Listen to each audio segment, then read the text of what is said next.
quick one here, Scott. We've kind of talked about it a little bit. I think this one, we got it via Twitter. Let me see if I could pull up the user who sent it. But essentially it was,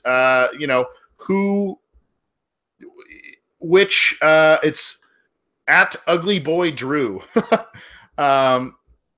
Tweeted, what defensive coordinator options are out there or preferable now that Paul Guenther appears to be leaving. I think there are a handful of names that are floating out there.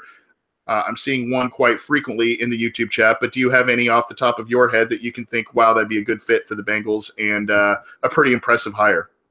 Off the top of my head, it's very hard to say. I haven't dug a whole lot into it because until recently we didn't know Guenther was leaving. One name that came up on the Cincy Jungle site was Jack Del Rio as a possibility. He's someone I actually like. I would not trust him to draft for anything. I would keep him as far away from the draft room as I could. Kind of like if we were to hire Josh McDaniels, I think what they do well, but one thing they don't do well is drafting. So I would not let Jack Del Rio anywhere near the draft room. I think he killed the Jaguars, set them back for many years with some horrid drafts. Outside of that, he was a pretty good coach. So he was someone who I would see as a possibility. I don't know if that's something the Bengals would do. It'd be very interesting to see if they – I think looking at their last few defensive coordinators who came from outside, Mike Zimmer was a defensive coordinator elsewhere. I think it was with the Cowboys. So it'd be interesting to see if there's another defensive – and I don't know why you would take a lateral move unless you just feel your team wants to get rid of you. So without – digging too deep, I'm not too sure. So just to throw a name out, I'm just going to throw out Jack Del Rio because he was a popular name on Cincy Jungle last couple days. Yeah, Jack Del Rio is one that I've seen a lot of on Cincy Jungle and in the YouTube chat. My worry is, I think, when he was defensive coordinator in Denver recently before he got the job in Oakland, and even sometimes in Oakland, there was some more 3-4 looks, with Khalil Mack kind of playing more of a tweener edge rusher role. So I just worry about fit a little bit there. But I know he's got a great relationship with Marvin Lewis. Jack Del Rio's been a pretty solid NFL coach throughout his career, even though he hasn't won the big games. He's been a solid coach, a solid defensive coordinator. So that is a good name. I think there's another one that someone threw out. That was interesting. Gus Bradley, that could be an interesting one. I do not want the Bengals to promote from within with Jim Haslett. I think they need new blood there. That's just my thought. I think the Bengals need to move on and get a new guy in there. One other guy that has a good rapport with Marvin Lewis and has a defensive background and was just let go was John Fox. Fox is a guy who has built his reputation on defense and has had some very successful runs with teams, Denver Broncos, Carolina Panthers. But, again, hasn't won the big Super Bowl or anything like that, has had some tough years recently. But he and Marvin are really tight. They've done USO tours together, and they're good friends. So that could be another name to watch as well. I would like a big name guy like one of those three guys who have had even some head coaching experience in the NFL. And I think that brings a whole new level of, accountability and all of that. And, even if it's a short-term deal where those guys get hired for another head coaching job down the line, we're only talking about a 2-year deal with Lewis as of right now. Could change again down the road. But as of now, we're thinking short-term. So I think the Bengals need to go outside and get a pretty big name. One other that I saw, I believe it was from Waldo. It was about what to do with Tyler Eifert. That's a great question. I think you throw a big contract in front of him, but the contract that you throw in front of him has to be heavily incentive-laden based on playing time, based on statistical performance.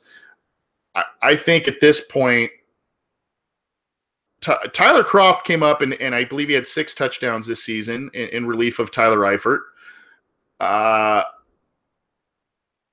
Eifert is who he is when he's healthy. He's a stud, but he can't stay healthy.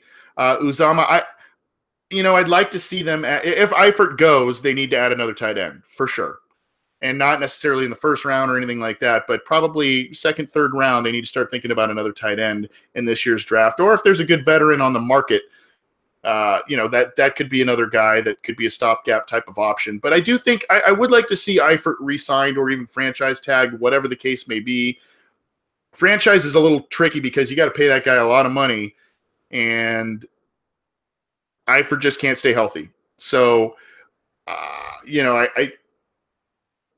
this is a really hard thing. I think Tyler Eifert likes to play for the Bengals. I think there will be a lot of calls to him from other teams. And there's no doubt that when he's healthy and on the field, he's going to be a starter for the Bengals. That's not in question. It's just what kind of contract would he be willing to accept from the Bengals? And you also have to understand, Eifert's undergone a lot of surgeries the last couple of off seasons as well. Back surgeries. A couple of years ago, he had an ankle deal. He had the dislocated elbow. And I mean, there's a lot of stuff that could linger. And that's something else the Bengals need to be aware of. But I would be happy with a contract that could potentially pay him a lot of money, top tight end type of money, but it has to be performance-based. Otherwise, the Bengals will handcuff themselves, and I think we'll get more and more frustrated with Eifert not being on the field if that's the case. He proved in a contract year he couldn't stay on the field again. So if you franchise tag him, isn't that kind of the same deal? I don't know. But I'd like to see him back with Cincinnati, but it has to be fair for both sides. And what that looks like, I'm not completely sure, but I think it needs to be a very, very heavily incentive-laden type of deal where he could potentially make a lot of money if he's out there on the field and producing.